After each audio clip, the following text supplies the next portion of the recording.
بسم الله الرحمن الرحيم. الحمد لله رب العالمين، والصلاة والسلام على أشرف الأنبياء والمرسلين سيدنا محمد وعلى آله وصحبه أجمعين.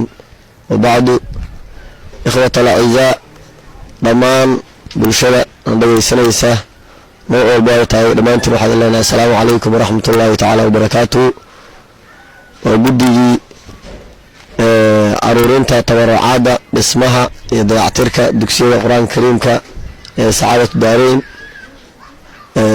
shaqadii awal baan wala bartay si weyn ayaantan hadda sa u jeedaan dugsiyan ayaan ka qayb qaadanay dhismihiisa oo ardayda ay hortaagan tahay ilaahay baadis waxa uu noo soo gabagabay mar dhow macallinkana ku soo dhaweey doona bulshada. waxaan xasuunayaa dhammaantood sidii ay awal uga qayb qaateen inay haddana uga qayb qaataan. waxaan leenahay ilaahay subxaanahu wa tacaala qofkii ugu yaraan $1 kula baxay kasiir ilaahay miisaankiisa aakhiro ilaahay subxaanahu wa tacaala ha mid yeelo. nabiga calayhi salaatu wasalaam wuxuu yidhi kullu imri'in fii dilli sadaqatihi xataa yuqdaa bayna annaasi.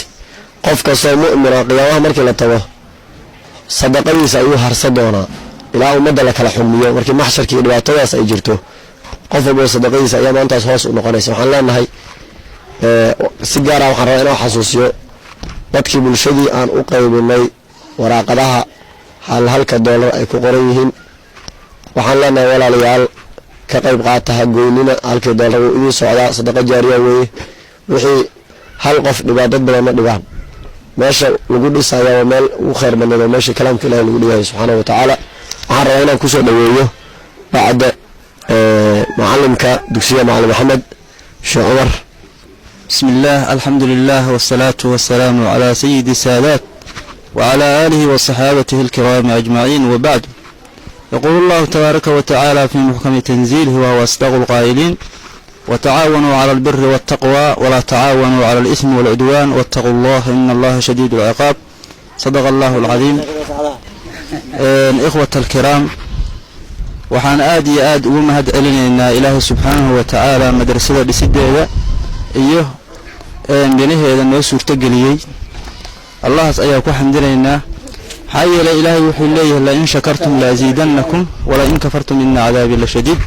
ilaahay marka noo suurtageliyey beyd ka mida buyuudda qur-aanka ilaahay lagu dhigo madaarista dhismihiisa iyo dadaalkiisa allah noo suurtageliyay. allahaasaan ku xamdinaynaa. mar labaad waxaan xamdi u soo celinaynaa oo macnaha ku mahadinaynaa oo mahad buuxda u soo jeedinaynaa guddiga sacaadatu daarayn uu madaxda u yahay imaam mucallimkeena mucallim cabdirasaaq mucallim cabdiraxmaan. waxaan leenahay xafidahumullahu wa racaahum. aad iyo aad bay noo taakuleeyeen, dadaal dheeraada ayay sameeyeen. sidaa ogtihiin dugsigu aad ayuu u liitay dhismihiisa iyo binihiisa. qur-aanka ilaahay baana lagu dhigaa subxaanahu wa tacaala. sida hadda u jeediin oo nuurada leh oo quruxda leh bay u habeeyeen ayagoo danahoodii khusuusiyaadka ahaa iska daayay oo danta caamka iyo amaakinta lagu qoro qur-aanka kariimka inay qurxiyaan oo dantooda macnaha u istaagay. waxaan aad iyo aad ugu mahad celinaynaa mar labaad iyo mar saddexaad guddiga sacaadatu daarayn.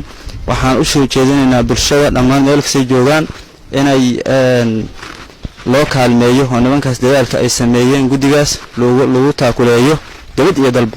sidaasaan warkeedana ku soo gabaynayo. wassalaamu calaykum waraxmatullahi wabarakaatu. بسم الله الرحمن الرحيم.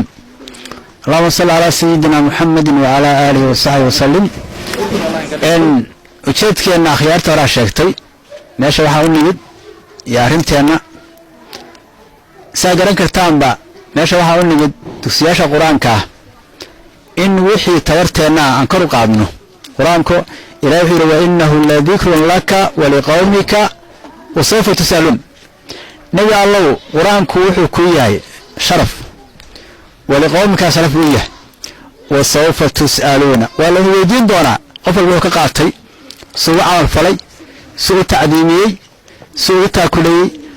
maanta qiyaada la weydiin doonaa. marka waxaan leenahay inta adduunka joogno qof walba tabartiis, qofkii maaragtay cod, qofkii maal, qofkii xoog ku taakulayn kara وسوف تسألون بأنا وهرسة. غير النبي صلى الله عليه وسلم القرآن حجة لك أو عليك. أما أذوك الدفاع هي هذا كد داشد على الفلكيسة برشديسة لماشيسة ama aduu ku dacweynaya ilaahay waxaan ka magan galnay inuu ilaahay naga dhigo isan nagu darin kuwa u dacweeyo ilaahay waxaan su'aalanay ilaahay naga dhigo kuwa qur-aanku u shafeeca maanta qiyaamada ee nabigeena sallallahu alayhi wasallam in badan buu ka hadlay fadaaisha qur-aanka iyo dhismada iyo si nagu booriye marka waxa weeye insha Allah qof walba wuxuu samaystana asaga u taala wuxuu samaysto insha Allah ilaahay wa naktubu ma qaddamu wa atharum waxaan qoraynaa waxay hormarsadeen iyo waxay ka tagteen markii qofkii dhismo ka tagtay diinta lagu dhigahayo waxa weeye shay fiican ila qiyaame ajir baa u soconaya meelo waaweyn baa la dhisaayo waxyaa kale lagu sameeyo ama cayaaro lagu sameeyo waxaan leeyahay dadku meeshii loo baahnaa maalka ilaahbaa iska leh qur-aankana asagaa iska leh meeshii loo baahnaa meeshaan kale weeye insha allah waxaan leenahay insha allahu annaku wixii tabarteenna waan jalaalaynaa haddaan ku darso hal qiso ah